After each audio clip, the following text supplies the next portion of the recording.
Baspa supremo Mayawati ने Haridwar Lok Sabha seat पर मौलाना पर भरोसा जताया है। बसपा ने धर्म नगरी हरिद्वार में बीजेपी के त्रिवेंद्र सिंह रावत, कांग्रेस के उम्मीदवार हरीश रावत के बेटे वीरेंद्र रावत और निर्दलीय उमेश कुमार शर्मा के मुकाबले पूर्व विधायक हजरत मौलाना जमील अहमद कासमी को चुनावी मैदान में उतारा है। धर्मनगरी हरिद्वार में अब लोकसभा चुनाव की स्थिति धीरे धीरे साफ होती नजर आ रही है। भाजपा ने इस सीट को लेकर त्रिवेंद्र सिंह रावत को जिस तरीके से कैंडिडेट बनाकर उतरा तो माहौल बीजेपी की तरफ वैसे ही झुकाव में नजर आ रहा था।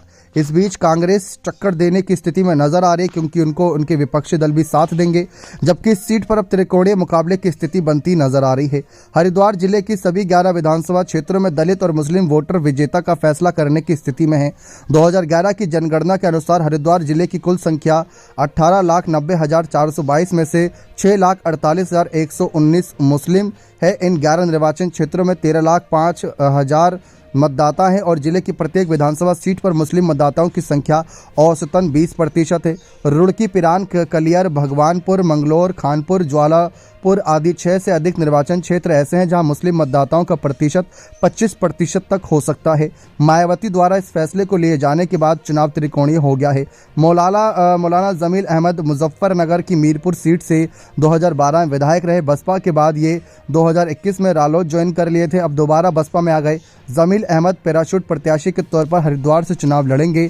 ये बड़ा फैसला है बसपा सुप्रीमो मायावती का, क्योंकि वह एम फैक्टर पर अपना ज़्यादा जोर देती नजर आ रही हैं।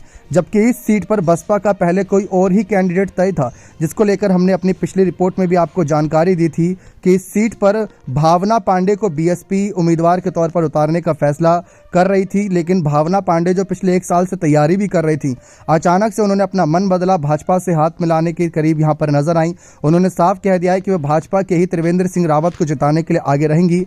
और साथ ही साथ भावना पांडे ने यह भी कहा था कि बसपा जमीनी स्तर पर काफी कमजोर हो गई है। अब देखते हैं इस सीट पर मायावती का यह दाव कितना असरदार साबित रहता है। बने रहे चैनल के साथ। बहुत बहुत धन्यवाद।